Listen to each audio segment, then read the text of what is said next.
बिस्मिल्लाहिर्रहमानिर्रहीम। 2024 के कंप्लीट पाकिस्तान के करंट अफेयर हम डिस्कस करेंगे। पाकिस्तान में कौन कौन से इवेंट हुए 2024 में, पाकिस्तान में किस किस हेड ऑफ़ द स्टेट ने विज़िट किया, या पाकिस्तान के जो प्राइम मिनिस्टर हैं उन्होंने कौन कौन से कंट्री का विज़िट किया। ये सारे जो इवेंट हैं हम डिस्कस करेंगे। ये करंट अफेयर हैं 2024 के।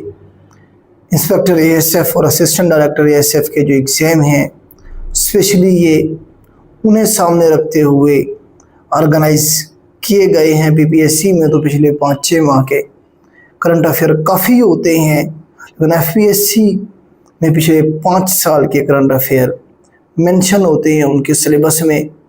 तो हमने एक सीरीज शुरू की है। हम कोशिश करेंगे कि पिछले 5 सालों के करंट अफेयर ईयर वाइज हम आपको प्रोवाइड करें। तो डिस्कस करते हैं हम। क्वेश्चन नंबर 1 जो है, सबसे पहले हम देखते हैं कि कौन कौन से हेड ऑफ़ द स्टेट या प्राइम मिनिस्टर ने पाकिस्तान को विज़िट किया। इसके हवाले से आपके ज़रूर सवाल बन सकते हैं। तो नंबर 1 है हमारे पास ईरान के प्राइम मिनिस्टर इब्राहिम रईसी साहब, जो इन्होंने विज़िट किया था 2024 में पाकिस्तान को। तो विज़िट की जो डेट है वो 22 से 24 अप्रैल है। उसके बाद मई में जो है ना, इन्हें एक हादसे के अंदर ये शहीद हो गए। तो इनकी डेट ऑफ डेथ भी आपसे पूछी जा सकती है।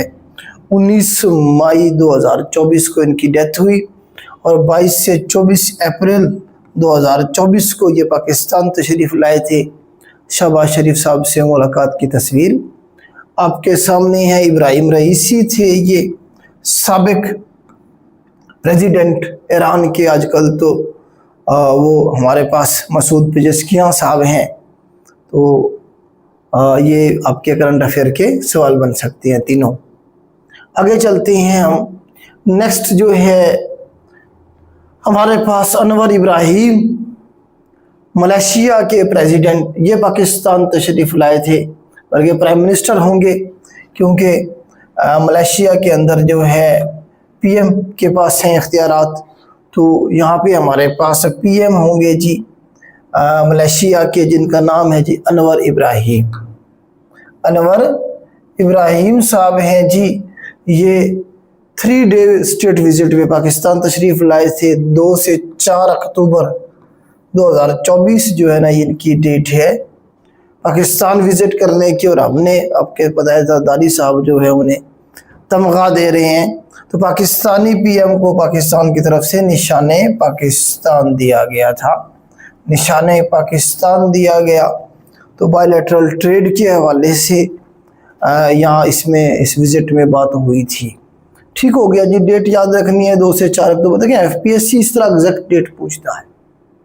पीपीएससी क्या करता है, वो मैक्सिमम ये पूछेगा कि रिसेंटली कौन सा हेड ऑफ द स्टेट है जिसने पाकिस्तान को विजिट किया। इस तरह से जो है ना, आपके सवाल के जो अप्रोच है उसमें डिफरेंस है।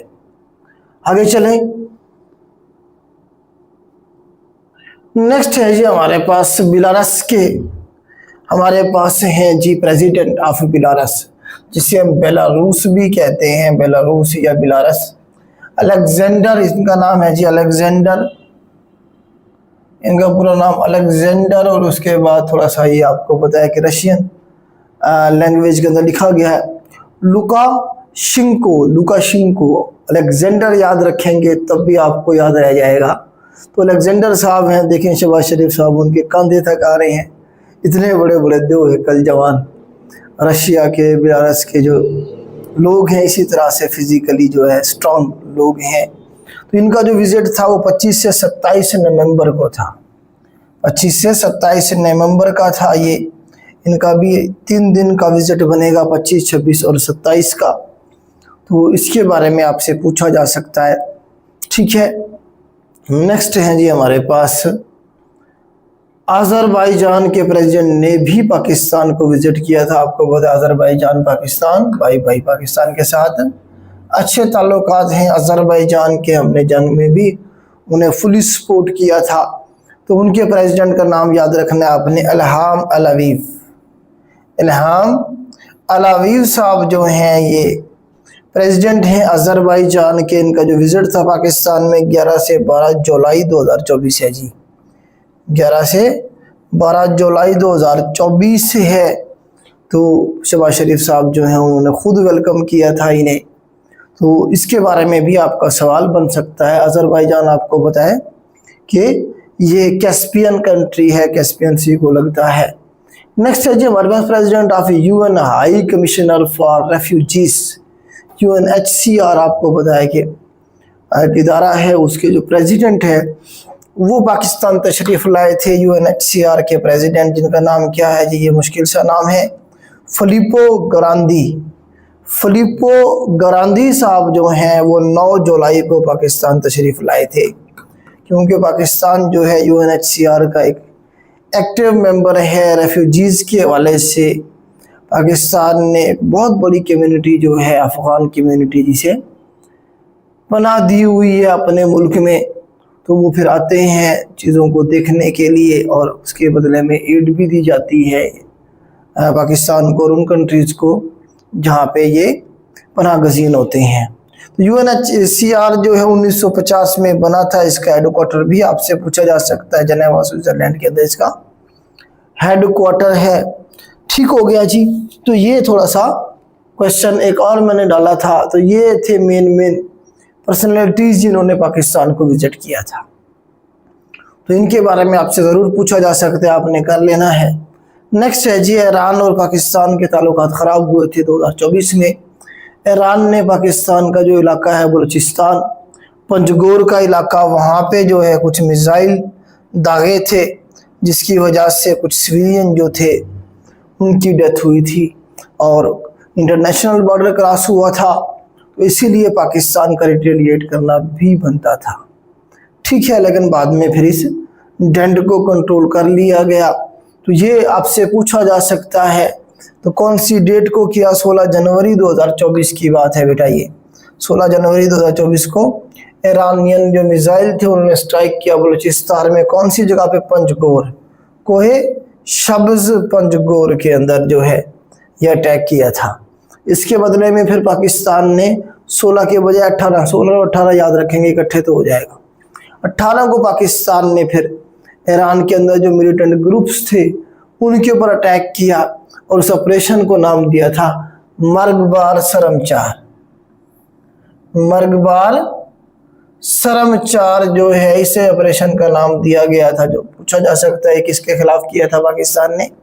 ईरान में जो BLA या BLF के जो दहशतगर्द उधर मौजूद हैं उनके खिलाफ ये ऑपरेशन किया गया था। ठीक है, कब? 18 जनवरी को। 16 जनवरी को उन्होंने अटैक किया पाकिस्तान में। उनका क्लेम भी यही था कि पाकिस्तान की तरफ कुछ दहशतगर्द उनके छुपे हुए हैं, हमने उन्हें टारगेट किया था। ठीक है, 16 और 18 तारीख याद रखिएगा जनवरी 2024 की, और ऑपरेशन का नाम भी याद रखना है। शांगला बम्बिंग जो हुई थी इसके हवाले से सवाल बन सकता है। इसमें जो 5 चाइनीज थे उन्हें जो है ना जी मारा गया था टारगेट करके, जिसमें बस के ऊपर अटैक हुआ था। ये मशहूर खबरों में चलता रहा बड़े दिनों तक, बस के ऊपर अटैक किया उन्होंने पूरा टारगेट करके, जिसमें 5 चाइनीज को जो है ना मार दिया गया और उनका जो बस का ड्राइवर था उसे भी मार दिया गया था। तो इसकी डेट बेटा 26 मार्च है। एक कन्वॉय जा रहा था, तो ये कहाँ पे? भीषम वैली जो है KPK के अंदर, वहाँ पे ये अटैक हुआ था भीषम। ठीक हो गया जी। 26 मार्च की डेट है। अगर आप APSC की तैयारी कर रहे हैं तो फिर डेट भी, FPSC की अगर तैयारी कर रहे हैं फिर डेट भी आपको करनी पड़ेगी। अगर PPSC की कर रहे हैं तो उसमें डेट्स इतनी ज़्यादा नहीं पूछी जाती, मैक्सिमम इवेंट के बारे में पूछा जाता है। नेक्स्ट है जी हमारे पास वर्ल्ड बैंक ने जो है ना जी 1 बिलियन लोन अप्रूव किया पाकिस्तान के लिए। कौन से प्रोजेक्ट को फंड करने के लिए? दासू डैम। दासू डैम आपको पता है KPK में बन रहा है, दासू रिवर के ऊपर। तो इसे जो है ना जी वर्ल्ड बैंक फंड कर रहा है। रिसेंटली 2024 के अंदर $1 बिलियन का जो लोन था वो पाकिस्तान को दिया गया। ठीक है जी। वर्ल्ड बैंक आपको पता है डेवलपमेंट के लिए जो है फंड करता है। नेक्स्ट क्वेश्चन है, Japanese climber is found dead while his companion is reported missing following an incident at. इसमें कहा यह जा रहा है कि जी एक जापानी था क्लाइंबर पहाड़ को पैमा, जो कि जिसकी लाश मिली कौन से पहाड़ पे मिली ड्यूरिंग जो जब वो कैंपिंग कर रहा था उस दौरान वो उसकी गुम हो गया और बाद में उसकी लाश मिली। तो उस माउंटेन का नाम याद रखना है, डेट भी आपसे पूछी जा सकती है। तो माउंट सपांतिक है, माउंट सपांतिक, ये मैंने दिखाई भी है आपको, कराक्रम के अंदर है, ये जीबी के अंदर। तो इस तरह से इसे का दूसरा नाम है गोल्डन पीक, इधर लिखा है मैंने गोल्डन पीक जो है ना, जिस सपांतिक पीक का दूसरा नाम क्या है, गोल्डन पीक है। तो ये जो कहाँ पे मौजूद है जी, ये कराक्रम रेंज के अंदर मौजूद है और ये जो है ना जी शिगर डिस्ट्रिक्ट है, शिगर डिस्ट्रिक्ट है गिलगित बल्तिस्तान के अंदर। ठीक है, तो ये आपका सवाल बन सकता है कि कहाँ पे उसकी डेड बॉडी मिली है। ठीक है, माउंट सपांतिक पे मिली है। माउंट सपांतिक कौन सी रेंज में है ये भी आपसे पूछा जा सकता है, कराक्रम रेंज में है। नेक्स्ट सवाल है जी, a court in Kenya rules that 2022 killing of Pakistani journalist Arshad Sharif by police in Nairobi was unlawful and ordered the Kenya government to pay. Arshad शरीफ आपको बताया जैसे 2022 में कीनिया के अंदर कत्ल कर दिया गया था। तो एक तो वहाँ फिर केस चलता रहा, तो कीनिया की गवर्नमेंट ने कहा कि कीनिया के कोर्ट के अंदर ये डिसीजन आया कि ये जो अरशद शरीफ को शहीद किया गया तो ये अनलॉफुल था। पुलिस ने अपने ऊपर जिम्मेदारी ली थी ना कि हमसे गलती हो गई है, हम कोई और बंदा समझ रहे थे और हमने किसी और को मार दिया। तो इस तरह से जो है ना, जो उसने फिर गवर्नमेंट जो कोर्ट था उसने कहा कि गवर्नमेंट क्या करे, 10 मिलियन कीनियन शिलिंग्स जो है पे करे उसकी फैमिली को, तकरीबन हुए $78,000 बनते हैं ये। ठीक है, इसकी डेट याद ना रखें तो कोई मसला नहीं है। ठीक है, कंपनसेशन टू हिज फैमिली के लिए। अब यहाँ से देखें शिलिंग का लफ्ज आया तो मतलब उनकी जो करेंसी है, यहाँ से आपको करेंसी भी याद हो गई कि कीनिया की जो करेंसी है वो क्या है, शिलिंग है। नेक्स्ट किसी पेपर में आपसे इसकी करेंसी भी पूछी जा सकती है। आगे चलते हैं जी। National assembly vote in favour of extended the tenure of head of the Pakistan arm forces from. तो आपको बताया कि रिसेंटली जो है तरमीम हुई है जिसके अंदर जो आर्मी चीफ की मुद्दत है वो 3 साल हुआ करती थी पहले, अब उसे बढ़ा के 5 साल कर दी गई है आर्मी चीफ की भी। इसके अलावा जो एयर चीफ हैं या नेवल चीफ है उनकी भी जो मुद्दत है वो बढ़ा दी गई है। तो अब आपको बताया कि ये कौन सी डेट को बिल मंजूर हुआ, ये पूछा जा सकता है आपसे 4 नवंबर 2024 को। और टेन्योर पूछा जा सकता है कि 3 साल से बढ़ा के कितना किया गया, 5 साल किया गया। वज़ीर आज़म की टर्म भी 5 साल होती है, सदर की टर्म भी 5 साल होती है और अब आर्मी चीफ की टर्म भी 5 साल कर दी गई है। ठीक है, मेरे ख्याल से इतनी ज़्यादा टर्म नहीं होनी चाहिए, 1 साल मैक्सिमम जो है इनकी मुद्दत होनी चाहिए। जो सीनियर हो वो आए और अपना परफॉर्म करके चले जाए। उससे होगा ये कि शख्सियत से ज़्यादा जो इदारा है वो मजबूत होगा, क्योंकि इदारे मजबूत होंगे तो बाकी मामला ठीक होंगे। पाकिस्तान में मसला यही है कि इदारों से ऊपर हैं शख्सियात, और शख्सियात क्या समझती हैं कि हम सब कुछ हैं, हम इदारे हैं। इस वजह से पाकिस्तान की ये हालत है और पाकिस्तान जो है ना बेहतरी की तरफ नहीं जा पा रहा।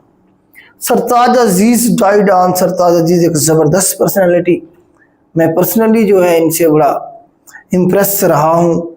तो ये मुस्लिम लीग नून से इनका ताल्लुक़ था, बड़े ज़बरदस्त इंसान। तो ये जो है ना जी पॉलिटिशियन थे, ये जो है ना जी पॉलिटिशियन थे पहले तो। नेक्स्ट इकोनॉमिस्ट थे ज़बरदस्त, मिनिस्टर ऑफ फॉरेन अफेयर रहे, इसी तरह से नेशनल सिक्योरिटी एडवाइज़र रहे। ठीक हो गया जी। तो 3 टाइम मिनिस्टर ऑफ फाइनेंस भी रहे। तो इनकी डेथ हुई, इनकी डेथ की डेट पूछी जा सकती है, 2 जनवरी 2024 की ये बात है। 94 साल की एज में इनकी डेथ हुई है। सरताज अजीज़ जो हैं ये 2 जनवरी 2024 को इनकी डेथ हुई है और एज कितनी थी इस वक्त उनकी, 94 साल 94 ईयर थी और ये मुस्लिम लीग नून से वाबस्ता थे।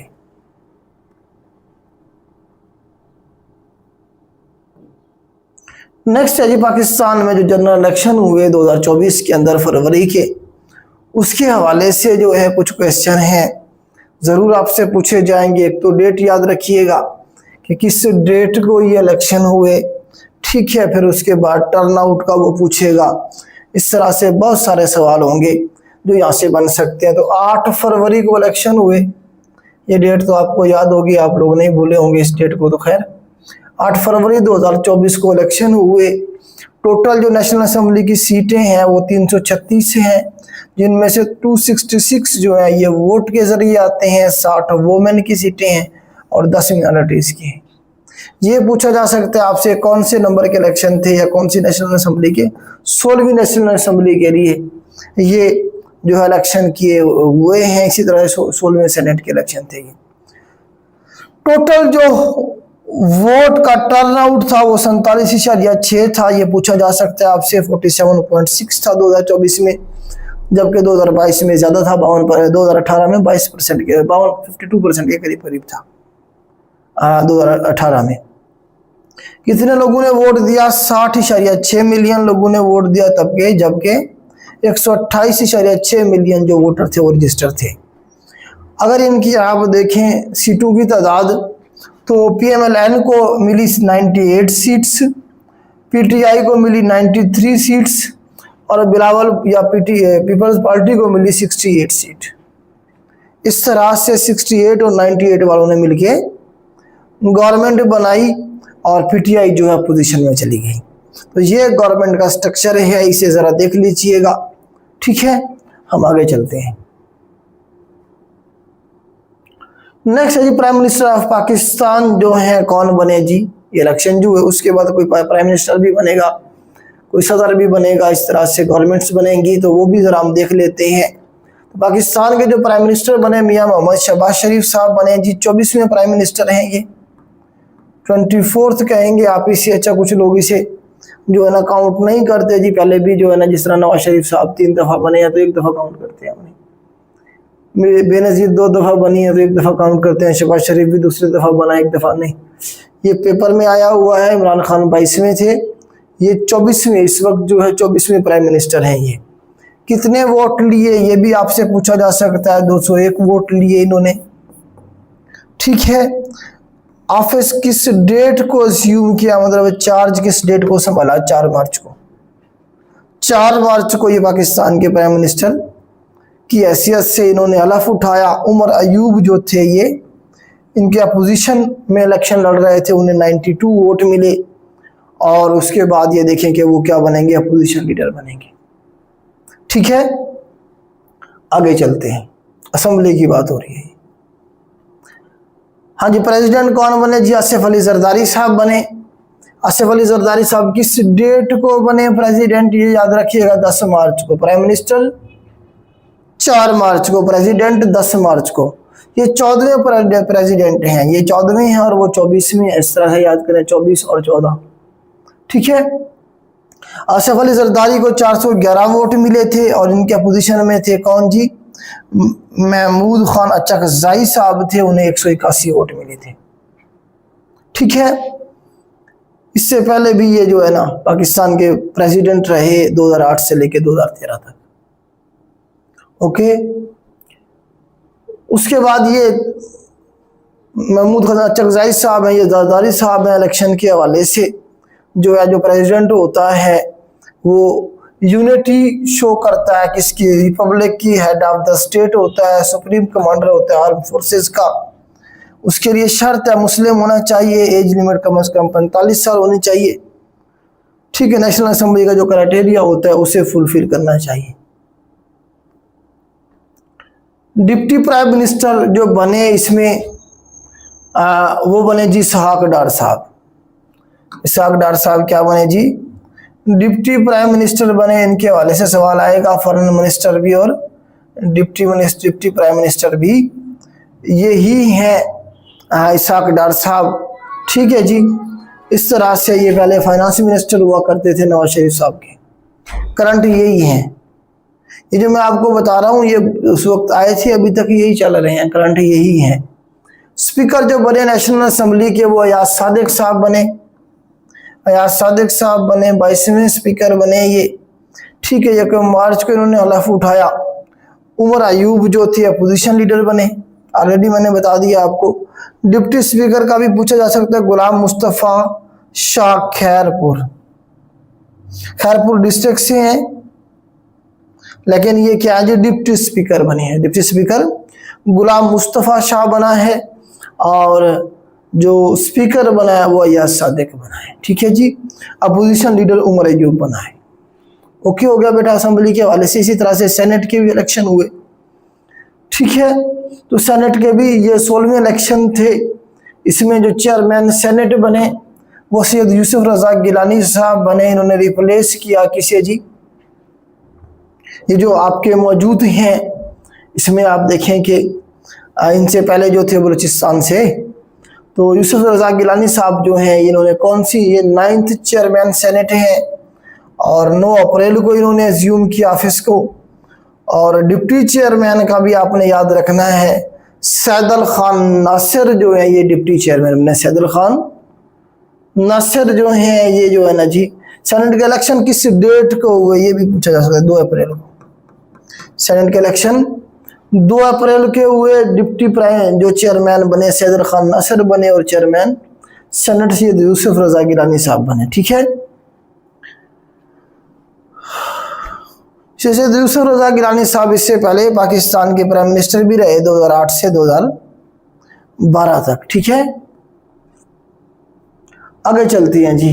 लीडर ऑफ अपोजिशन जो बने सेनेट में वो सैयद शिबली फराज साहब बने जी। ये अहमद फराज के बेटे हैं। अहमद फराज वो जो शायर थे और जिन्होंने ज़िया के दौर में मतलब है कि उनके खिलाफ वो शायरी किया करते थे। तो इस तरह से जो है ना जी शिबली फराज साहब जो है ये क्या बने जी, सेनेट के अपोजिशन लीडर बने। उमर अयूब असेंबली के अंदर अपोजिशन लीडर बने। अपोजिशन लीडर का भी आपसे पूछा जा सकता है। फिर सूबों की गवर्नमेंट बनी। जिस तरह पंजाब में इलेक्शन हुए तो मरियम नवाज साहिबा जो हैं ये बनी पंजाब की सीएम, पहली वुमेन सीएम है ये, पहली वुमेन सीएम है पंजाब की, ठीक है। तो 26 फरवरी को जो है ना जी ये क्या है जी सीएम के तौर पे इन्होंने हलफ उठाया। 19वीं सीएम है, सीएम का नंबर भी पूछा जा सकता है आपसे, 19वीं सीएम है ये। जबकि गवर्नर जो इस वक्त कौन बने पंजाब के, सरदार सलीम हैदर खान होती। सरदार सलीम हैदर खान साहब जो है ये क्या बने, गवर्नर हैं इस वक्त। और जो आईजी पंजाब हैं वो डॉक्टर उस्मान अनवर है। आईजी पंजाब का भी आपने सवाल याद रखना है कि आईजी पंजाब कौन है और जो है ना जी गवर्नर कौन है पंजाब के और सीएम कौन है पंजाब की, ठीक है। आगे चलते हैं। नेक्स्ट है जी स्पीकर कौन है जी, पंजाब का स्पीकर कौन बना, तो पंजाब का स्पीकर मलिक मोहम्मद अहमद खान साहब जो है स्पीकर बने पंजाब के, ठीक है। जबकि डिप्टी स्पीकर जो है मलिक ज़हीर इकबाल चन्नड़, मलिक ज़हीर इकबाल चन्नड़ साहब क्या बने जी, डिप्टी स्पीकर बने पंजाब असेंबली के, ठीक है जी। टोटल सीट कितनी होती है पंजाब असेंबली की, 371 होती है, 371 होती हैं, ठीक हो गया जी। जिसके अंदर 8 वुमेन की होती, 8 मिनॉरिटीज की होती हैं और 66 वुमेन की होती है, ठीक हो गया जी। आगे चलते हैं जी। पंजाब के बाद हमारे पास सिंध में भी इलेक्शन हुए। तो सिंध में जो सीएम बने वो मुराद अली शाह साहब बने, सैयद मुराद अली शाह साहब। 29 जो है ना ये क्या है जी चीफ मिनिस्टर है सिंध के। 27 फरवरी को इन्होंने हलफ उठाया। इनके बाप जो है सैयद अब्दुल्ला अली शाह, ये भी जो है ना सिंध के सीएम रहे 1993 से लेकर 1996 तक। ये भी सवाल बन सकता है। टोटल सीट जो सिंध की है 168 हैं। गवर्नर सिंध जो है वो कामरान टसूरी साहब हैं जी, MQM से। मोहम्मद कामरान खान टसूरी साहब हैं जी। गवर्नर का सवाल भी आपसे पूछा जा सकता है। असेंबली को देख लेते हैं। सिंध की जो असेंबली है उसके करंट जो स्पीकर बने वो बने जी हमारे पास अवैस कादिर शाह साहब। अवैस कादिर शाह साहब जो बने सिंध असेंबली के करंट स्पीकर भी हैं। डिप्टी स्पीकर एंथनी नवीद बने।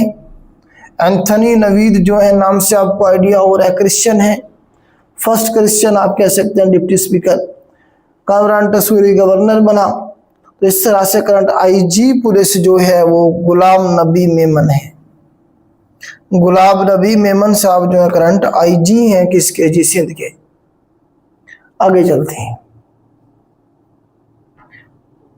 उसके बाद जी केपीके की जो असेंबली है वो 12वीं थी, उसके इलेक्शन हुए तो अली अमीन गंडापुर साहब जो है ये क्या बने जी केपीके के सीएम बने। 2 मार्च को इन्होंने हलफ उठाया, ठीक है। 90 वोट लिए इसने, पोजीशन को 16 वोट मिले। टोटल सीट जो है 145 से हैं किसकी जी केपीके की।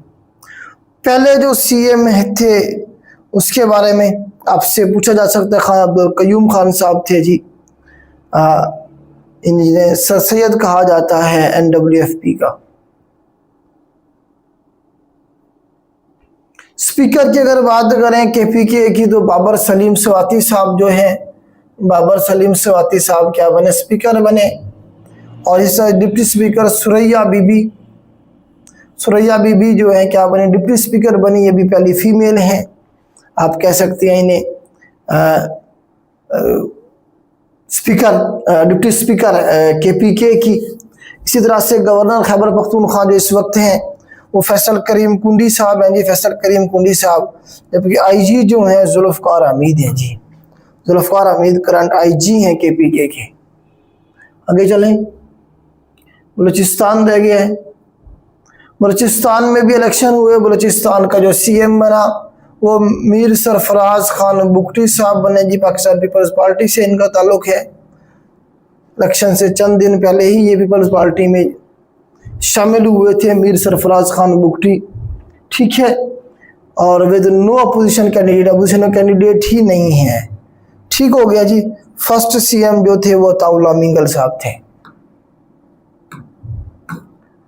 इसी तरह से आप देखें डिप्टी स्पीकर जो है इसमें आपका स्पीकर जो बने वो अब्दुल खालिक अचकजाई साहब जी, स्पीकर बलूचिस्तान असेंबली के अब्दुल खालिक अचकजाई साहब। डिप्टी स्पीकर जो है गजाला गोला साहिबा बनी, ठीक है। टोटल सीट जो है बलूचिस्तान की 65 है। गवर्नर बलूचिस्तान जो है शेख जाफर खान मंदोखेल साहब जो हैं ये करंट गवर्नर हैं बलूचिस्तान के। जबकि आईजी जो है मुअज़्ज़म जा अंसारी, आईजी बलूचिस्तान जो है मुअज़्ज़म जा अंसारी साहब हैं। तो ये थोड़ा सा गवर्नमेंट के हवाले से था जो इलेक्शन हुए उसके बाद बनी। आप गिलगित बल्तिस्तान का आज़ाद कश्मीर का भी देख लेते हैं, इसके बारे में अभी आपसे सवाल बन सकता है। तो यूबी का गिलगित बल्तिस्तान का मेहदी शाह जो है ये क्या है जी करंट प्रेसिडेंट हैं ये। और गुलबर खान जो हैं ये प्राइम मिनिस्टर हैं, पीटीआई से हैं ये गुलबर खान साहब। इसी तरह से गवर्नमेंट जो है कोalition है। और चीफ जस्टिस जो है वो शमीम खान है, Shamim Khan current chief justice है किसका गिलगित बल्तिस्तान का, ठीक है जी। उसके बाद हम आगे चलते हैं। आज़ाद कश्मीर की अगर बात करें हम तो आज़ाद कश्मीर, अच्छा ये मेहदी शाह जो होगा ये प्रेसिडेंट नहीं होगा, ये होगा गवर्नर होगा गिलगित बल्तिस्तान का, ठीक है। गुलबर खान जो है इनके प्राइम मिनिस्टर होंगे, प्राइम मिनिस्टर कहे या सीएम कहे तो आप यहाँ जो है ना जी गुलबर खान को ही समझना, ठीक है। इसी तरह से आज़ाद कश्मीर के अंदर अपनी गवर्नमेंट है, उनका अपना प्रेसिडेंट है सुल्तान महमूद चौधरी साहब जो उनके प्रेसिडेंट हैं। और चौधरी अनवारुल हक साहब जो हैं ये प्राइम मिनिस्टर हैं कश्मीर के, पीटीआई से हैं, कोएलिशन गवर्नमेंट है। और चीफ जस्टिस हैं राजा सईद अकरम खान साहब जो हैं ये चीफ जस्टिस हैं कश्मीर के, ठीक हो गया जी। आगे चलते हैं। आगे थोड़ा सा ये आर्मी चीफ के हवाले से थोड़ा सा आपके आजकल खबरों में है, यहाँ से ज़रूर आपके सवाल पूछे जा सकते हैं। तो करंट जो आर्मी चीफ हैं पाकिस्तान के वासिम मुनीर साहब हैं, इसी तरह से अगर आप देखें कि हमारे पास एयर चीफ जो हैं वो ज़हीर अहमद बाबर साहब हैं। अभी जंग में बड़ा ज़बरदस्त परफॉर्म किया इन्होंने, एयरफोर्स ने तो खबरों में थे। जो नेवल स्टाफ में नवीद अशरफ साहब हैं जी, अब ये चलेंगे, इनकी सारों की मुद्दत 5-5 साल हो गई है, तो याद कर लें एक ही दफ़ा। Chairman joint chief of staff committee जो है वो साहिर शमशाद मिर्ज़ा साहब हैं। कौन है जी? साहिर शमशाद मिर्ज़ा साहब जो हैं वो चेयरमैन है joint chief of staff committee. ठीक हो गया जी। तो ये आपका आर्मी के जो हेड्स हैं उनके हवाले से आगे आप थोड़ा सा और जो शख्सियात हैं जिनके बारे में कैबिनेट में जो इम्पोर्टेंट हैं उनके बारे में देख लेते हैं। इसमें आप देखें कि हमारे पास जो करंट इंटीरियर मिनिस्टर हैं मोहसिन नकवी साहब हैं। बेसिकली ये न्यूज़ से इनका ताल्लुक है, 24 न्यूज़ चैनल के ये मालिक हैं। तो ये जो है ना जी इस वक्त पाकिस्तान के इंटीरियर मिनिस्टर हैं और साथ में chairman of Pakistan cricket board के चेयरमैन भी हैं और 30वें president of Asian cricket council के भी जो है ना ये क्या है प्रेसिडेंट हैं इस वक्त। तो 3 सीटें हैं इनके पास। तो इनके बारे में जो है राणा सनाउल्लाह साहब ने कहा था कि इनकी मेहरबानी है कि ये जो है पाकिस्तान के प्राइम मिनिस्टर नहीं बनेगा, ये कहते मुझे प्राइम मिनिस्टर बना दिया जाए, तो ये प्राइम मिनिस्टर भी बन जाते हैं। ठीक है जी, आप अंदाज़ा लगाएं कि कितने पावरफुल इंसान हैं ये। फेडरल मिनिस्टर जो फाइनेंस मिनिस्टर के हवाले से सवाल ज़रूर पूछा जाएगा क्योंकि ये बजट पेश करता है। अभी हम 2024-25 का बजट भी डिस्कस करेंगे। तो मोहम्मद औरंगज़ेब साहब हैं, वो यूनिक इसलिए हैं, एक तो एक की पोस्ट पे हैं, दूसरा यूनिक है इसलिए कि ये जो है ना जी HBL के CEO रहे 2018 तक और ये बेसिकली डच सिटीज़न है, मतलब नीदरलैंड के सिटीज़न थे, ये पाकिस्तान के सिटीज़न भी नहीं थे। तो ये वहाँ सोए हुए थे, एक दिन ने ख्वाब आया कि जी ने पाकिस्तान के अंदर फाइनेंस मिनिस्टर लगाया जा रहा है। ये वहाँ से उठे, पाकिस्तान आए और पाकिस्तान की इन्होंने शरीयत के लिए अप्लाई किया, फ़ौरन इन्हें शरीयत मिल गई और उसके बाद इन्हें पाकिस्तान का फाइनेंस मिनिस्टर बना दिया गया। तो जैसे इसकी टर्म ख़त्म होगी अपना बस्ता उठाएंगे और दोबारा से HBI या फिर वहीं नीदरलैंड चले जाएंगे और ज़िंदगी गुजारेंगे। पाकिस्तान का फिर अल्लाह हाफिज़ है। Current chief justice of Pakistan, current Pakistan के जो चीफ जस्टिस हैं इनके बारे में सवाल पूछा जाएगा। जस्टिस याया खान अफरीदी साहब जो हैं ये पाकिस्तान के क्या हैं जी करंट चीफ जस्टिस हैं। इसका जो नंबर है वो पूछा जा सकता है आपसे। 30वां जो है ना ये चीफ जस्टिस है ये पाकिस्तान के। 26 अक्टूबर को किस डेट को इन्होंने हलफ उठाया ये भी आपसे पूछा जा सकता है। 26 अक्टूबर को इन्होंने हलफ उठाया। इनसे पहले जो थे वो काजी फायज ईसा साहब थे। ठीक है जी, इस तरह से जो है ना जी इससे पहले ये चीफ जस्टिस रहे हैं पेशावर हाई कोर्ट के 2016 से 2018 तक। 2016 से 2018 तक ये पेशावर हाई कोर्ट के चीफ जस्टिस भी रहे हैं। ये आपसे जो है ना जी पूछा जा सकता है। इसी तरह से first women chief justice of Lahore high court ये इस वक्त भी है। ये इस वक्त भी जो है जस्टिस आलिया नीलम साहिबा जो हैं करंट चीफ जस्टिस हैं किसकी, लाहौर की। ठीक है जी, लाहौर हाई कोर्ट की। 11 जुलाई को इन्होंने हलफ लिया था। इसी तरह से 28वें chief justice Sindh high court के जो हैं वो मिस्टर जस्टिस मोहम्मद शाह शफी साहब जो हैं, Shah Shafi Siddiqui, doctor mister justice Mohammad Shafi Siddiqui साहब हैं जी करंट जो हैं चीफ जस्टिस किसके, सिंध हाई कोर्ट के। इनका नाम याद रखना है। तो ये बलूचिस्तान हाई कोर्ट के चीफ जस्टिस हैं जी जस्टिस मोहम्मद इजाज सवाती साहब। जस्टिस मोहम्मद इजाज सवाती साहब जो हैं बलूचिस्तान हाई कोर्ट के जो है चीफ जस्टिस हैं। पेशावर हाई कोर्ट के जो करंट चीफ जस्टिस हैं वो जस्टिस इश्तियाक इब्राहिम साहब हैं जी। इश्तियाक इब्राहिम साहब जो हैं ये करंट चीफ जस्टिस हैं पेशावर हाई कोर्ट के। करंट चेयरमैन PPSC जो हैं आजकल खबरों में आपको पता ही है कि मोहम्मद अब्दुल अजीज़ साहब जो है lieutenant general retired Mohammad Abdul Aziz साहब हैं ठीक है, जिससे पहले जो थे मलिक ज़फ़र इकबाल साहब थे, वो भी लेफ्टिनेंट जनरल थे रिटायर्ड।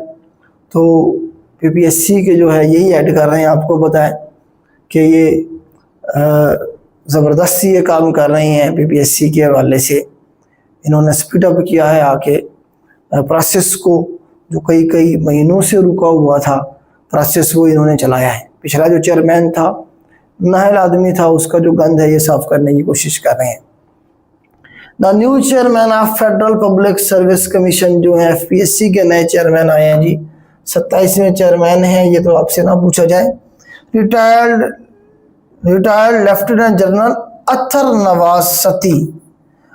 नवाज सती साहब, जो को 9 अक्टूबर 2024 को एफपीएससी का चेयरमैन लगाया गया, फेडरल पब्लिक सर्विस कमीशन का।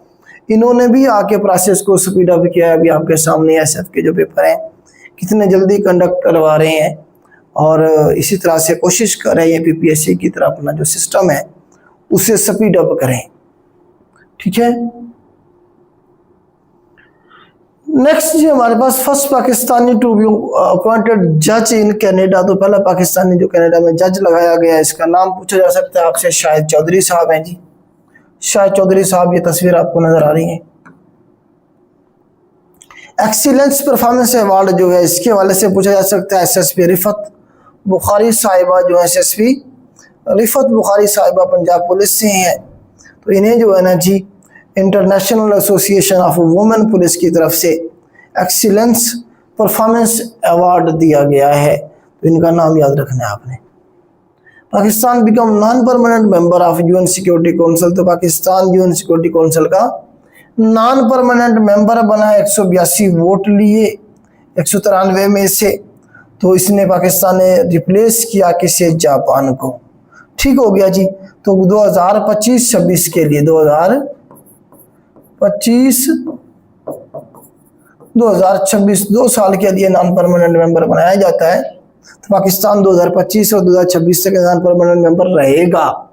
तो आप इसे अच्छी तरह से याद कर लें।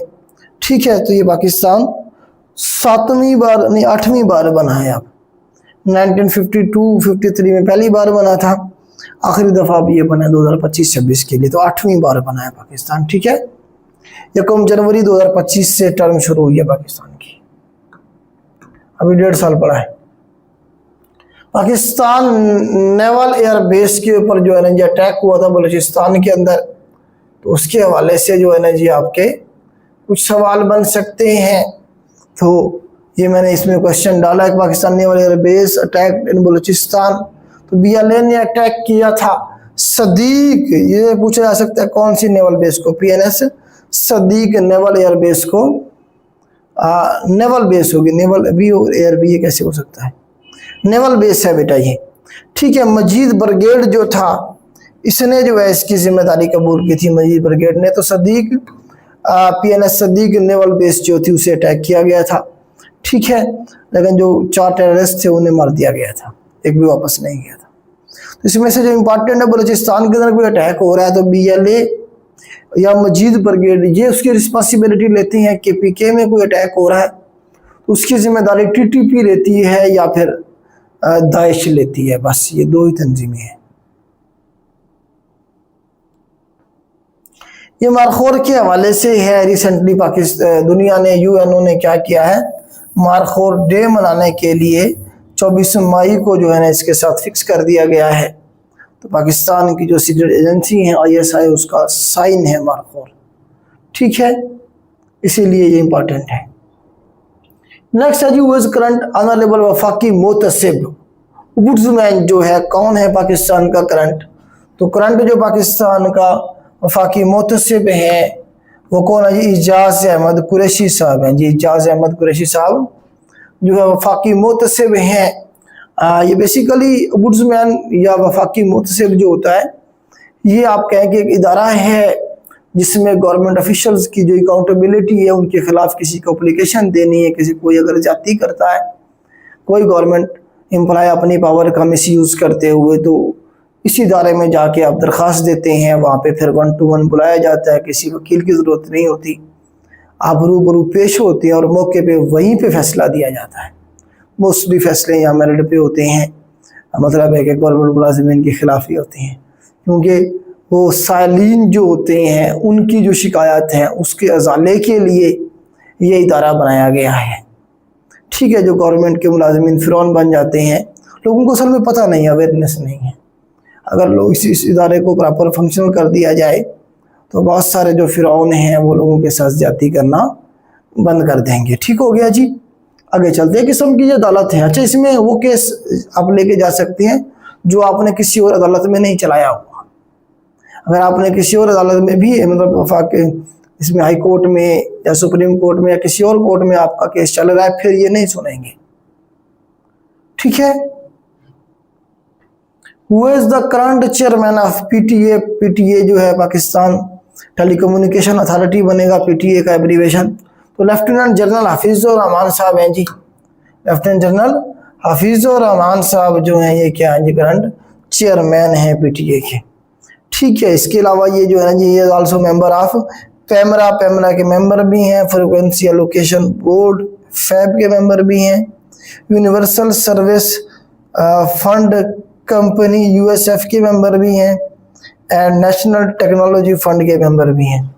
अब देखें, इतना ज़हीन आदमी पाकिस्तान के पास है जिसके इतने सारे हमने जो ओहदे दिए हुए हैं, और ये जो लेफ्टिनेंट जनरल हैं रिटायर्ड माशाल्लाह से, और उसके बाद भी पाकिस्तान की जो टेलीकम्युनिकेशन इंडस्ट्री है उसका बेड़ा गर्क हुआ पड़ा है। अगर ये इतने ज़हीन लोग हैं कि हर इदारे में आपने जो है ना जी एक रिटायर्ड बंदा लाके बिठा दिया है, तो कम से कम इदारे को तो ठीक होना चाहिए, उसमें कुछ इम्प्रूवमेंट भी तो आनी चाहिए। लेफ्टिनेंट जनरल आसिम मलिक साहब जो हैं ISI चीफ बनाए गए, इनके बारे में ज़रूर सवाल बन सकता है। बलोच रेजिमेंट से हैं ये, और ये जो है ना जी 31वें जो ISI के चीफ हैं। ठीक है जी।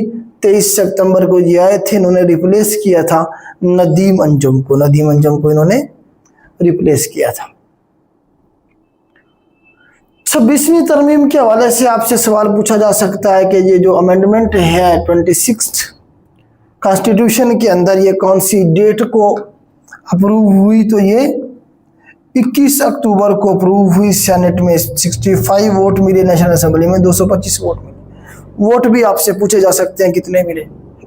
26वीं तरमीम के अंदर जो तरीकाकार था अदालतों का उसे चेंज किया गया जजेस की तकर्री के हवाले से, और भी बहुत सारी बातें हैं इसमें। 26वीं तरमीम के ऊपर अलग से एक वीडियो मौजूद है हमारे जिसमें सारी इस अमेंडमेंट को ब्रीफ किया गया है, वो आप जाके सर्च करके देख सकते हैं जी। पाकिस्तान की एक अजीम पर्सनैलिटी तलत हुसैन साहब जो हैं, इनकी डेथ हुई है। तो ये पाकिस्तान सिनेमा जो था उसके ज़बरदस्त एक्टर थे।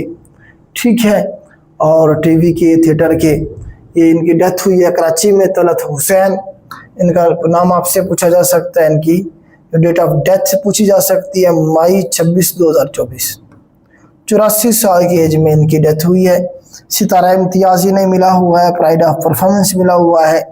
जिन्ना मूवी आई थी एक ज़बरदस्त 1998 में, उसमें इन्होंने काम किया था। प्रोजेक्ट गाजी पे इन्होंने काम किया, तारक बिन ज़ियाद ड्रामा था उसमें इन्होंने काम किया। तो ये तलत हुसैन साहब एक ज़बरदस्त पर्सनैलिटी, इनके हवाले से आपसे ज़रूर सवाल पूछा जा सकता है। गोल्ड मेडल जीता है जी पाकिस्तान की जो यंग हैं फीमेल, उन्होंने तो कौन सा मेडल जी? Gold medal at the Australian Junior Open. Australian Junior Open 2024 के अंदर पाकिस्तान की महानूर अली और महविश अली साहिबा जो हैं, दो पाकिस्तानी सिस्टर्स हैं जिन्होंने पाकिस्तान के लिए गोल्ड जीता है। ठीक हो गया जी। तो ये इनके नाम याद रखिएगा और इस टूर्नामेंट का भी नाम याद रखिएगा। पाकिस्तान लाहौर के अंदर आर्टिफिशियल रेन की गई थी, तो ये वैसे 2023 का इवेंट है, ये इधर आ गया है 16 दिसंबर 2023 को याद रखिएगा। ये सिटी का पूछेगा आपसे मैक्सिमम कि कौन से सिटी के अंदर आर्टिफिशियल जो रेन थी वो करवाई गई, तो ये लाहौर के अंदर करवाई गई थी ताकि समूग जो है ये बैठ जाए। ठीक है।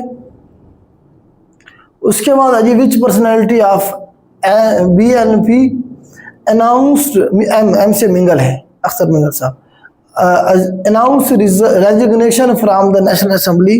तो अख्तर मिंगल साहब ने जो है ना जी रिज़ाइन किया था नेशनल असेंबली से, उन्होंने कहा था कि उस असेंबली में बैठने का क्या फ़ायदा जिसमें हमारे लोगों के जो मसाइल हैं वो हल नहीं हो रहे हैं। आपको पता बलूचिस्तान से हैं, ये वहाँ के जो लोग हैं मिसिंग पर्सनस की बात करते हैं ये, और बाकी जो वहाँ के बलूचिस्तान के मसाइल हैं उन पे बात करते हैं। एक ज़बरदस्त पर्सनैलिटी है, ठीक है, मैं पर्सनली इनसे इम्प्रेस हूँ, इनकी पर्सनैलिटी से। बाकी इनके जो आइडियाज़ हैं वो इंसान के अपने अपने होते हैं। आगे चलते हैं। T20 blind cricket world cup जो है 2024 का जो है ना ये पाकिस्तान में, अभी अगर आप देख रहे हैं वो इवेंट जो पाकिस्तान में शेड्यूल हुए हैं 2024 के अंदर। तो T20 जो ब्लाइंड है, आपसे पूछा जा सकता है 2024 का जो वर्ल्ड कप है इसे किसने होस्ट किया, तो इसे पाकिस्तान ने बेटा होस्ट किया। नवंबर 23 से दिसंबर 3 तक ये चला, 23 नवंबर से 3 दिसंबर तक ये चला। तो इसका विनर भी पाकिस्तान था, इसका विनर भी पाकिस्तान था। पाकिस्तान ने जो है ना जी क्या है one the blind T20 world cup 2024 bye beating Bangladesh. तो बांग्लादेश को इन्होंने शिकस्त दी है, ठीक है जी, और इस तरह से पाकिस्तान ने जीत लिया है। विनर भी पाकिस्तान, रनर अप बांग्लादेश, और उसके बाद ये जी होस्ट किसने किया, पाकिस्तान ने किया। 23 नवंबर से दिसंबर 3 तक ये चला। पाकिस्तान ने अपना मिशन भेजा था जी IQ कमर के नाम से, चाइनीज मिशन के साथ। तो ये पूछा जा सकता है कौन सी डेट को भेजा था, 8 मई को भेजा गया है जी ऑर्बिट के अंदर, ठीक है। ये आपके सामने इसके बारे में आपका सवाल बन सकता है, डेट और मिशन का नाम।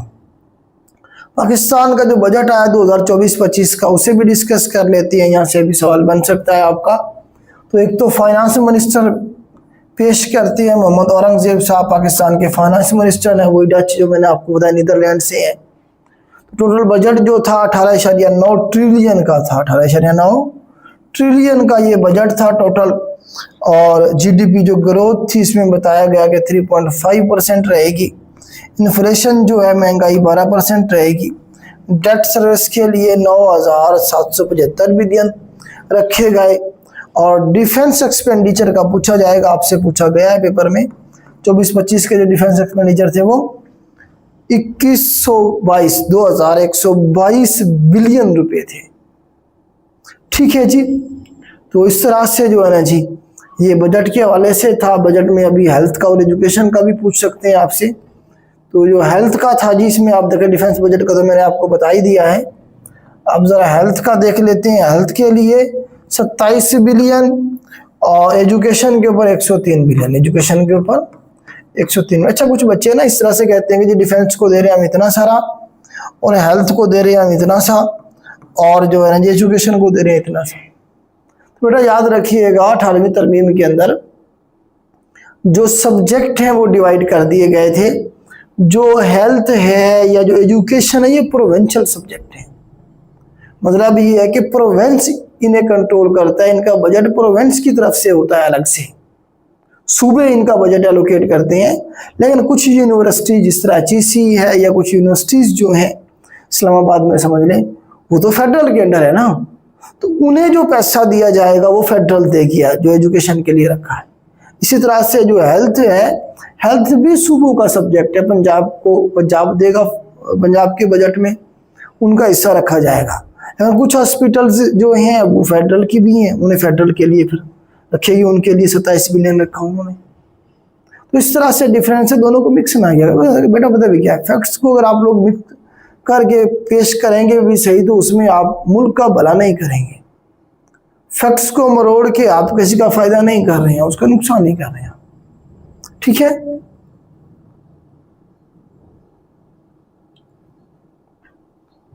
इसी तरह से वो जो आपका जो प्रोपेगेंडा किया जाता है जी, फौज हमारी जो 80% बजट खा जाती है। 80% किधर से बनता है, इसका परसेंटेज निकालें। जो आर्मी का है इसका परसेंटेज निकालें, कितना है टोटल 18.9 ट्रिलियन, इसमें से इसकी परसेंटेज निकालें। आपकी मेरे ख्याल से कोई 18 से 20% तकरीबन बनेगी या 22% बनेगी ज़्यादा से ज़्यादा, ठीक है। मतलब फैक्ट्स को आप लोग पढ़े लिखे लोग जो होते हैं वो फैक्ट्स पे बात करते हैं, ठीक, आइडियाज़ की बात करते हैं, पर्सनैलिटी की बात नहीं करते, ना पर्सनैलिटीज़ को तनकीद करते हैं। आगे चलते हैं जी, पाकिस्तान सुपर लीग के हवाले से क्वेश्चन है। विनर जो 2024 की जो अभी तो 2025 की जो हो रही थी वो तो मुलतवी हो गई है, इंडिया और पाकिस्तान के हालात की वजह से दोबारा से रिज्यूम होगी। तो 2024 की हम देख रहे हैं super league, Pakistan super league. Winner जो था इस्लामाबाद यूनाइटेड था और रनर अप मुल्तान सुल्तान था। ठीक है जी, 17 फरवरी से शुरू हुआ, 18 मार्च तक चलेगा, ये चला था 17 फरवरी से 18 मार्च तक ये चला था। ठीक है, और ये 2016 के अंदर पीएसएल शुरू हुआ था, पहला पीएसएल 2016 में होता है, आपसे पूछा जा सकता है। ठीक है, हाँ इसमें आप देखेंगे 2025 वाला जो पीएसएल है वो जो है 11 अप्रैल को शुरू हुआ था और 18 मई को खत्म होना था, लेकिन इसे फिर मुलतवी कर दिया गया। इसकी डेट पूछ सकते कब शुरू होना था, 11 अप्रैल को शुरू होना था, मुलतवी कर दिया गया वो जंग की वजह से। पाकिस्तान स्टार्ट ऑपरेशन अज़्म इस्तेहकाम, ये सवाल ज़रूर पूछा जाएगा आपसे। तो ये अज़्म इस्तेहकाम जो है इसका दूसरा नाम क्या, resolve for stability, resolve for stability 22 जून को शुरू किया गया जी, ये 22 जून 2024 को शुरू किया गया। इसकी डेट पूछी जा सकती है, अभी तक चल रहा है ये। ठीक है, तो ये ऑपरेशन जो है कि पीके के अंदर शुरू किया गया वज़ीरिस्तान के एरिया में। इससे पहले भी ऑपरेशन हुए, ऑपरेशन राय निजात 2009 में हुआ, ऑपरेशन राय रास्त भी 2009 में सवात में हुआ, ऑपरेशन ज़रब अज़मत जो था 2014 में वज़ीरिस्तान में हुआ, रद्दुल फसाद 2017 में हुआ पूरा मुल्क में। ठीक है, इस तरह से ये सवाल भी बन सकते हैं करंट अफेयर में। वो became first female Christian brigadier, पहली फीमेल जो क्रिश्चियन ब्रिगेडियर बनी, उसका नाम आपसे पूछा जा सकता है जी, doctor Helen Mary. Pakistan army के अंदर इसे डॉक्टर हेलन मैरी को जो है पहला पाकिस्तान की जो क्रिश्चियन ब्रिगेडियर है वो बनाया गया है। स्मोक क्लीन टावर के हवाले से पूछा जाएगा कौन से सिटी में लगाया गया, तो ये भी नंबर जो है लाहौर ले गया है। तो लाहौर के अंदर जो है ना स्मोक जो क्लीन का टावर है वो लगाया गया था। ठीक है, Japan wins median Sultan Azlan Shah की, एक तो पहले सवाल बनता है कि सुल्तान अजलान शाह की टूर्नामेंट जो है कौन से मुल्क का है, मलेशिया का है। तो अभी पाकिस्तान जो है हार गया है और जापान जीत गया है। जापान ने पाकिस्तान को हरा दिया है 4-1 की बर्तरी से। सवाल ये बनेगा रिसेंटली कौन से मुल्क ने जीता है अजलान शाह की टूर्नामेंट, जापान ने जीता है, कौन हारा है, रनर अप कौन था, पाकिस्तान था, कहाँ पे हुआ, ये मलेशिया में हुआ और मलेशिया का ही हॉकी का कप है। पाकिस्तानी हुआ कंकर्ड 14 और 14 पीक्स अबाउट 800 मीटर, ना वो कौन सा पाकिस्तानी है जिसने 14 पीक्स जो हैं उन्हें सर किया है जिनकी हाइट 8000 मीटर से ज़्यादा है। पूरी दुनिया के अंदर ऐसी पीक्स जिनकी हाइट 8000 मीटर से ज़्यादा है वो कितनी है, 14 है। तो पाकिस्तान के ये जो है ना जी को पैमा है सरबाज खान, तो इन्होंने 14 जो ऑल पीक्स से उन्हें सर कर लिया है। इनका वर्ल्ड रिकॉर्ड है सरबाज खान साहब का, 2024 में इन्होंने मुकम्मल किया। Defence day of Pakistan celebrated, defence day के हवाले से आपके कुछ सवाल बन सकते हैं। तो डिफेंस डे हर साल 6 सितंबर को मनाया जाता है क्योंकि 1965 के अंदर इंडिया ने हमला किया था 6 सितंबर को, तो इसे हमने फिर डिफेंड किया था, इसलिए डिफेंस डे हर साल मनाते हैं 6 सितंबर को। एयरफोर्स 7 सितंबर का दिन मनाती है और नेवी जो 8 सितंबर का डे मनाया जाता है। तो ये आपका सवाल बन जाएगा आपका। नेक्स्ट है जी, which Pakistani actress has been appointed by UNICEF as Pakistani first national ambassador for child जो राइट्स है उनके हवाले से। तो सबा कमर साहिबा जो है इन्हें बनाया गया है जी, पाकिस्तानी है, तो इन्हें क्या लगाया गया जी, यूनिसेफ के अंदर first national ambassador for child rights. ठीक हो गया जी।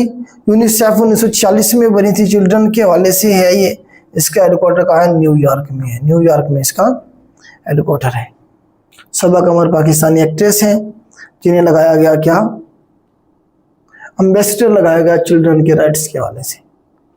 SCO की समिट जी 2024 की जी तो पाकिस्तान ने होस्ट किया था। SCO की जो समिट थी 2024 की, इसे पाकिस्तान ने होस्ट किया। कब से कब तक किया, ये सवाल बनेगा आपसे। तो 15 से 16 अक्टूबर की डेट, 15 और 16 अक्टूबर 2024 को जो है पाकिस्तान ने इसे होस्ट किया था। इसमें चाइना के प्राइम मिनिस्टर भी तशरीफ लाए थे और इस तरह से बाकी बहुत सारे हेड ऑफ द स्टेट्स जो थे उन्होंने विजिट किया था। तो SCO उभरता हुआ एक फोरम है, जबरदस्त फोरम है, तो इसके हवाले से जरूर सवाल बन सकते हैं। ठीक हो गया जी। अरशद नदीम साहब ने आपको बताया गोल्ड जीता है, तो उनका रिकॉर्ड आपसे पूछा जा सकता है कि इन्होंने जो है ना रिसेंटली जो रिकॉर्ड बनाया है वो क्या बनाया है जी। इन्होंने ब्रेक रिकॉर्ड ऑफ 90, बल्कि आगे मेंशन होगा इसमें। तो करंटली जो इन्होंने रिकॉर्ड कायम किया है, तो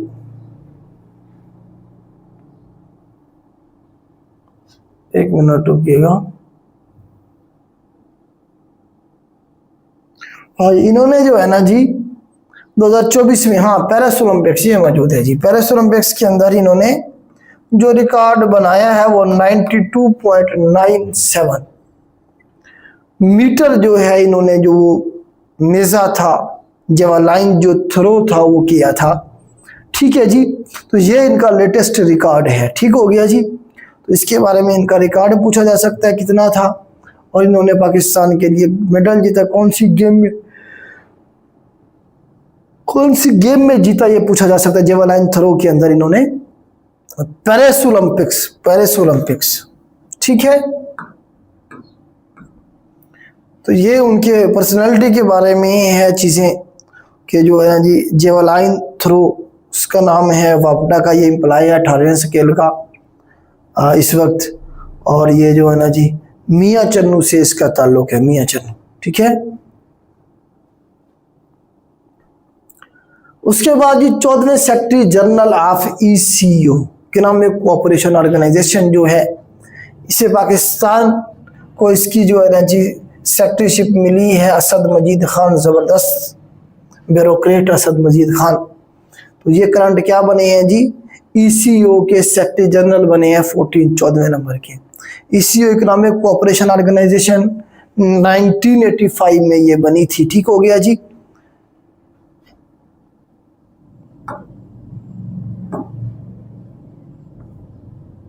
नेक्स्ट है जी हमारे recently declare free from which disease, WHO ने पाकिस्तान को किस डिजीज से फ्री करार दिया है। तो ये सवाल है जी, ट्रैकोमा है, ट्रैकोमा डिजीज जो है इससे फ्री करार दिया है WHO ने पाकिस्तान को। नेक्स्ट है जी पाकिस्तान के जो प्राइम मिनिस्टर है उन्होंने कौन कौन से मुल्क के विजिट किए। चलो इसके ऊपर फिर मैं अलग से बना दूं या इसी में डिस्कस कर लेते हैं, शायद यहाँ से आपका कोई सवाल बन जाए। तो सबसे पहला जो विजिट है वो सऊदी अरब का है। आप ऐसे पाकिस्तान के जो प्राइम मिनिस्टर हैं उनकी आदत रही है कि हमेशा जब भी कोई नया प्राइम मिनिस्टर आता है सबसे पहले वो सऊदी अरब का विजिट करता है, सऊदी अरब का वो विजिट करता है। तो सऊदी अरब का जो विजिट पहला किया 6 से 8 अप्रैल को किया, मक्का मदीना गए, जद्दा में मोहम्मद सलमान से भी मुलाकात हुई। ठीक हो गया जी। इसी तरह से दूसरा जो वो था विजिट था वो रियाज का था 27 से 29 अप्रैल, 27 से 29 अप्रैल, जिसमें वर्ल्ड इकोनॉमिक फोरम की स्पेशल मीटिंग चल रही थी। किस पे, global collaboration growth and energy के हवाले से। तो वहाँ पे जो है ना जी शिरकत के लिए शहबाज शरीफ साहब गए 2 बार। एक दफ़ा पहले गए जिसमें जनरल जो है ना बायलैटरल जो मामलात थे उन्हें डिस्कस किया गया। दोबारा जब गए फिर वर्ल्ड इकोनॉमिक फोरम की जो स्पेशल मीटिंग थी ग्लोबल कोलैबोरेशन पे या ग्रोथ और एनर्जी की, जो उसके ऊपर जो है ना मीटिंग में हिस्सा लेने के लिए ईरान गए थे जी। तो ईरान में आपको पता है कि ईरान का जो प्रेसिडेंट थे नए महमूद पज़ेश्कियान जो थे, attend the memorial ceremony of late Iranian president Ebrahim Raisi. हाँ, तो उनका जो नमाज जनाजा जो था वो पढ़ने के लिए इब्राहिम रईसी का उधर गए थे। ठीक है जी। वहाँ आयतुल्लाह अली खामनेई साहब से भी उनकी मुलाकात हुई जो सुप्रीम कमांडर है ईरान के। यूनाइटेड अरब एमिरेट्स दुबई गए जी 23 मई को। वहाँ पे जो उनका प्रेसिडेंट है मोहम्मद बिन ज़ायद अल नहयान से मुलाकात हुई। तो डेट याद रखनी है आपने। ईरान गए 22 मई को और 23 मई को जो थे वो अबू धाबी गए थे, यूएई गए थे। ठीक है, उसके बाद जी बीजिंग चाइना गए थे 4 से 8 जून, ये विजिट था चाइना का। ठीक है जी, जो पाकिस्तान चाइना के रिलेशन थे उन्हें जो है ना जी बेहतर करने के लिए उनके प्राइम मिनिस्टर ली क्यांग से मीटिंग है, उनके प्रेसिडेंट शी जिनपिंग से जो है ना बीजिंग के अंदर मुलाकात है। ठीक है, इसी तरह से नेक्स्ट जो है ये गए आस्ताना। आस्ताना आपको पता है कजाकिस्तान है, आस्ताना हमारे पास कजाकिस्तान है। तो आस्ताना गए 3 और 4 जुलाई को, दुशंबे बल्कि दुशंबे कर लेते हैं पहले, उज़्बेकिस्तान बनेगा हमारे पास ये। तो 2 और 3 जुलाई को, ठीक है, 2 और 3 जुलाई को गए Tajikistan, Dushanbe Tajikistan. Tajik prime minister थे, उनसे मुलाकात हुई। इसी तरह से जो है ना जी बस इसके बारे में यही मैक्सिमम सवाल याद रखना है आपने कि ताजिकिस्तान जो गए दुशंबे जो थे कौन सी डेट को गए, बाकी उनके हेड ऑफ द स्टेट से मीटिंग तो लाजमी होती है। फिर कजाकिस्तान गए आस्ताना 3 और 4 जुलाई को। ठीक है, वहाँ पे क्यों गए? तो वहाँ पे बेसिकली क्या थी, SCO की जो है ना समिट चल रही थी। ठीक है, रशियन प्रेसिडेंट व्लादिमीर पुतिन से मुलाकात हुई। शंघाई कोऑपरेशन ऑर्गेनाइजेशन की जो मीटिंग थी हेड ऑफ द स्टेट्स की, उसकी मीटिंग को ज्वाइन करने के लिए कजाकिस्तान आस्ताना गए थे। फिर ईरान गए थे, ईरान 28 जुलाई को। ठीक है, इसमें जो नए उनके प्रेसिडेंट आए ईरान के, मसूद पेज़ेश्कियान, उसकी जो है ना जी इनॉग्रेशन थी, उसकी सेरेमनी थी, उसे ज्वाइन करने के लिए। उसके बाद न्यूयॉर्क सिटी गए, अमेरिका USA गए 24 से 28 सितंबर, ये याद रखना है आपने। इसमें आप देखें इंपॉर्टेंट जो याद रखने वाले हैं वो आस्ताना वाला याद रखने वाला ज़रूरी है, कौन सी डेट को गए। चाइना वाला ज़रूरी है, कौन सी डेट को गए। न्यूयॉर्क अमेरिका जब गए, असल में वहाँ पे क्या था, बेसिकली UNO की जो मीटिंग थी 2024 की एनुअल जो मीटिंग होती है सितंबर में होती है हर साल, उसे ज्वाइन करने के लिए गए थे। ठीक है, तो इस तरह से ये आपके यहाँ से सवाल बन जाएंगे। नेक्स्ट जो है हमारे पास फिर सऊदी अरबिया गए। ठीक है, इसमें फ्यूचर इन्वेस्टमेंट कॉन्फ्रेंस को ज्वाइन करने के लिए गए थे 29 से 31 अक्टूबर 2024 को। फिर सऊदी अरबिया गए 12 से 14 नवंबर को। ठीक है जी, फिर वही नॉर्मल जो मीटिंग है, इसमें जो ज्वाइन अरब इस्लामिक समिट, अरब इस्लामिक समिट को ज्वाइन करने के लिए गए थे। इसका आपके सवाल बन सकता है 12 से 14 नवंबर को। फिर अजरबैजान गए बाकू। ठीक है, नॉर्मल रूटीन के जो है ना जी विजिट था। इसके तरह फिर सऊदी अरबिया गए अगेन 3 और 4 दिसंबर को।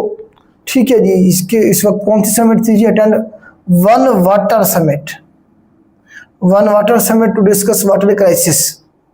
और इस तरह से फिर इजिप्ट गए शर्म अल शेख में, इजिप्ट मिस्र में शर्म अल शेख में 19 से 21 दिसंबर। ठीक है, D8 की समिट चल रही थी, क्या चल रही थी, D8 कंट्रीज की समिट चल रही थी वहाँ पे। तो ये जो है ना पाकिस्तान के जो प्राइम मिनिस्टर हैं उसके विजिट थे। इसमें इंपॉर्टेंट जो करने वाले हैं बताता हूँ मैं आपको। एक तो ये मिस्र वाला कर लें, लाजमी है, D8 के बारे में पूछा जा सकता है। ठीक है, उसके बाद जो है ये वाला कर लें, वन वाटर समिट जो है इसका सऊदी अरब का, या ऊपर वाला जो अरब इस्लामिक समिट को ज्वाइन करने के लिए गए वो पूछा जा सकता है। इसी तरह से आप देखें कि फ्यूचर इन्वेस्टमेंट कॉन्फ्रेंस का सवाल बना है, उसे ज्वाइन करने के लिए। इसी तरह से आप देखें कि इसमें मैंने आपको बता ही दिया है कि UNO की जो मीटिंग थी उसे ज्वाइन करने के लिए USA जिस स्टेट को गए वो याद कर लेना आपने। चाइना का बीजिंग का पूछा जा सकता है, या फिर ताजिकिस्तान का SCO की जो मीटिंग थी उसका पूछा जा सकता है। और इसमें से आप देखें कि हमारे पास जो इम्पोर्टेंट है वो ये वाला सऊदी अरब का विजिट है, क्योंकि इसमें वर्ल्ड इकोनॉमिक फोरम की जो मीटिंग थी उससे ज्वाइन करने के लिए गए थे। ठीक है, तो ये 4-5 जो डेट है हमारे प्राइम मिनिस्टर ने जो विजिट किया दुनिया का उसके हवाले से हैं। तो ये कर लें। उम्मीद करता हूँ अच्छा खासा पोर्शन आपका क्लियर हो गया होगा। इसी तरह से नेक्स्ट जो इसका पार्ट हम आपके साथ शेयर करेंगे वो इंटरनेशनल इश्यूज होंगे कि दुनिया, ये पाकिस्तान और पाकिस्तान के रिलेटेड जो मामला थे उन्हें हमने डिस्कस किया है बस 2024 के अंदर। ठीक है, अभी 2024 में जो वर्ल्ड के अफेयर हैं उसका एक पार्ट देंगे इंशाल्लाह आपको। इसी तरह से फिर 2023 के, 2022 के, इस तरह से हम कोशिश करेंगे 2022 तक इसे कंप्लीट करेंगे। 2025 के भी आपको अलग से देंगे। ठीक है बेटा, उम्मीद करता हूँ ये आपके लिए हेल्पफुल रहा होगा। आज के लिए इतना ही। अल्लाह हाफिज़।